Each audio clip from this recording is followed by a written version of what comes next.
Okay, good evening, Luca here. I just wanted to have a quick CRP video of how we can start positively from a kickoff and create overloads in the final third and then utilising the wingers through the channels as soon as we start a game, following conceding, and how we can be positive to get that ball forward to put us in the driving seat in terms of our coaching curriculum, our values, and the way that we want to play. So in this instance, we've set up as a 7v7, which we're playing at the moment, and we're going to be blue. So I've set up with what we would do with the 11s. So we have a goalkeeper at the back, our two centre backs who can become wing backs, a centre mid who looks more like a CDM, left wing, right wing, striker. Then we have the opposition who set up in yellow. They have three defenders, two midfielders, and a striker, with their goalkeeper obviously at the back. Now, we obviously, as we're aware, any opposition team can set up with a different shape, and we can adapt.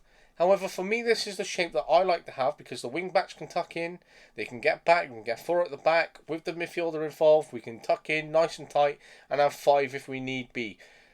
It means that we can support going backwards in our transitions on and off the ball. We can utilise our wingers to become more like wing backs long term, and their natural fitness through the coaching curriculum and what we expect in games through contact time will improve, and it gives positional understanding, positional awareness, and understanding of the role. For me, there's three levels: bronze, silver, and gold that we're focusing on, with a platinum element that we're adding in. So 4 levels, but in this instance, it's going to be 3. Now, when I speak about 3 levels, I'd like to refer to game knowledge, which is bronze, game understanding, which is silver, and game intelligence, which is gold. So this will apply to each of our players, and it will apply part of our game plan. However, in terms of how we kick off, what I have here is my striker. For me, the first instance of our play, number 1, is for that ball to go into midfield. And this midfielder will pick up the ball. As soon as he picks up the ball, what I would then expect from the opposition is for them to move forward, because our ball has gone back into the midfield third. So automatically I would expect this midfielder to try and press. I'd expect the striker to come and press, and I'd expect the other midfielder to move up. Now there creates this area of space here.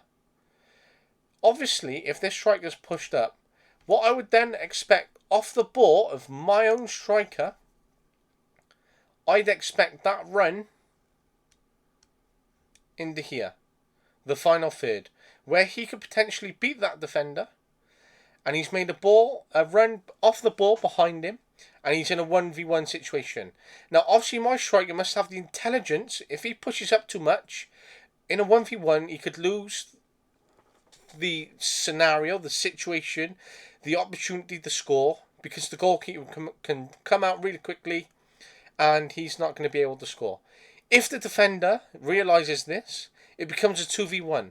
So we must have that game intelligence of how I must run, when I must run, what my triggers are, how I get in behind the defender, what are the wingers doing, how the ball is going to be played in, when it's going to be played in, when am I going to turn, if, how, when, why, who, etc.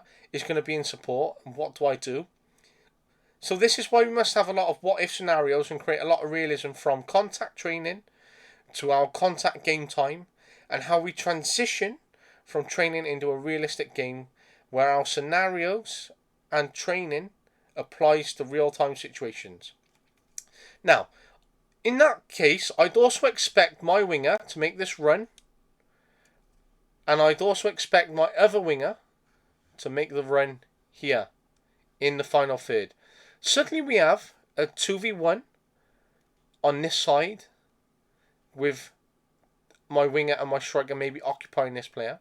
I may have a 1v1 when my winger has come in. I may have a 2v1 with the centre back, and same on this side. I may have 2v1 with the goalkeeper.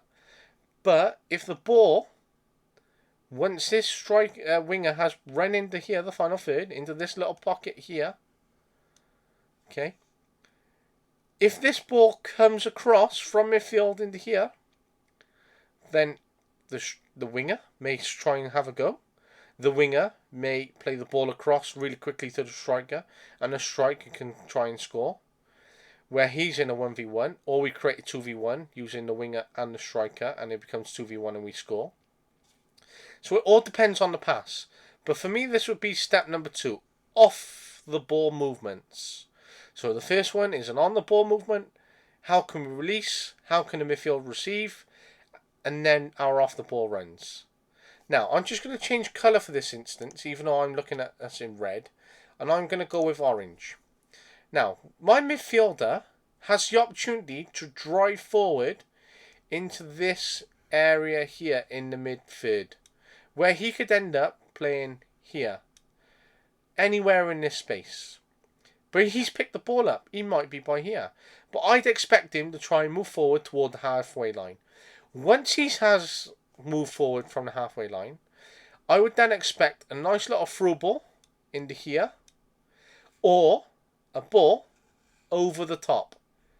If it's over the top, then the winger has created a situation where the opposition midfielder is out of position, and the centre back, who may have not picked up and may be out too wide, there may be too much space left here, and my winger has now created a problem.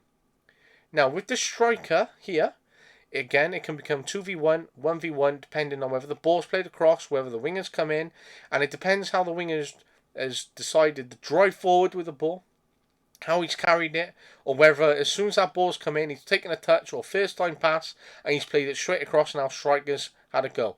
If it's that situation where he can play it across first time and our striker can hit it first time or take that touch and then finish, we could end up being really positive by being 1-0 up really quickly. Or we can recover if we've gone 1-0 down, for example, and we can try and catch them. Now, if the ball comes across too much and a striker's mistimed his run, I'd expect my winger to pick up the ball on the back end. Or if the shot has been saved, my winger is here to pick it up.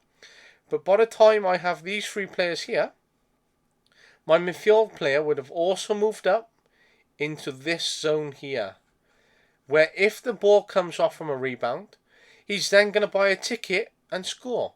Or he could feed through the striker, or feed back through to the wingers. Or we can play backwards from midfielder, where these players here, off the ball, would have both moved up, holding their shape as a unit, and they're in that position here. So they've moved in. But this ball from the midfielder could have gone backwards, and then we can then switch play and move the ball forward into this area here.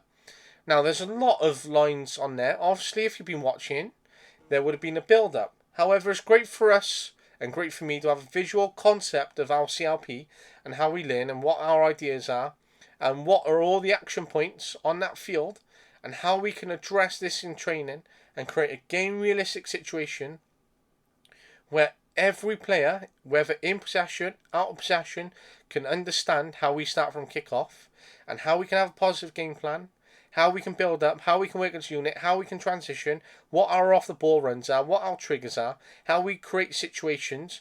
And if we're too high, for example, so I've got my winger here, I've got my striker and my other winger, and my midfielder is pushed up into here, then suddenly, if this ball transitions from the goalkeeper from a great save up into his midfielders, and the midfielders are high, and the striker is sat here, then suddenly we could end up seeing a 3v2 if our centre-backs are pushed up into this area, and they could break away and go and score.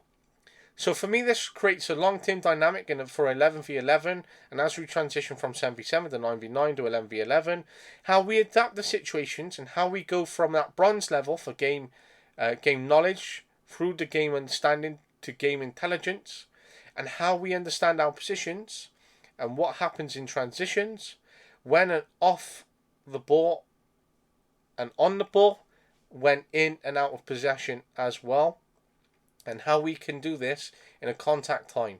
Now, aligning the age groups, we may utilise these game training and contact times to address these situations with our coaching cycle, the coaching process, and create that situation for a realistic game scenario where we can recreate situations, address problems, and look at our positive game plans collectively as a club as we move forward. But for me, this is just a quick CLP of how I'd expect us to kick off. Very positive, and what I'd like to instill going forward for our Wolfpack curriculum and mentality, aligning our values. And that's about having a very positive game plan. If we continue to reach our pillar, there are 4 pillars, and the one pillar that I certainly want us to focus on is our psychosocial. Now, in terms of that psychosocial, it's those mental skills, and there is huge focus on the mental skills of each of our players. And if we focus on our mental skills, we'll go to game intelligence very quickly at that gold level, and we'll be more of ahead, which we're seeing already, of opposition players who don't understand the game. And if they don't understand the game, we have game intelligence, we're winning that game already without that technical ability. Once we put that technical ability in, and that tactical pillar, so we're hitting 3 of the 4 pillars, then we're able to go forward very quickly, and we're able to encapture how we're developing our players and what our philosophy here is at the Wolfpack.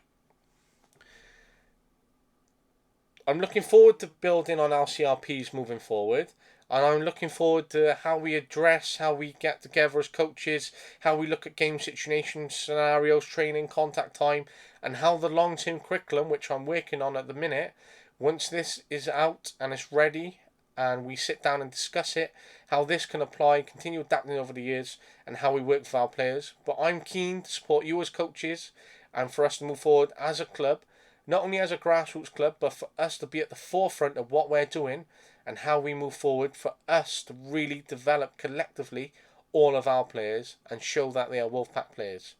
But for me, this is just a quick little video on how we should kick off. I say should, but obviously each individual age group manager, coach will adapt, set up their own team, dependent on what their game situation is, game plan, how they feel they've needed to approach the game, what players they have available. So obviously this isn't set in stone. However, this is just a great little visual concept of how we can develop CLPs, of how we can kick off, and give some ideas of how we can play the game. And I'm looking forward to developing our CLPs moving forward. But for me, this is just how the under 11 set up.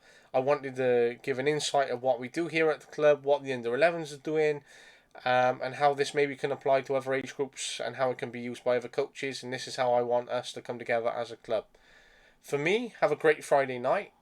Looking forward to the games and training this weekend. And I'm looking forward to seeing all the coaches. As ever, any queries, feedback, that's what I want us to capture as a club, being open and supportive of each other. But for now, for me, Luca, have a great Friday night.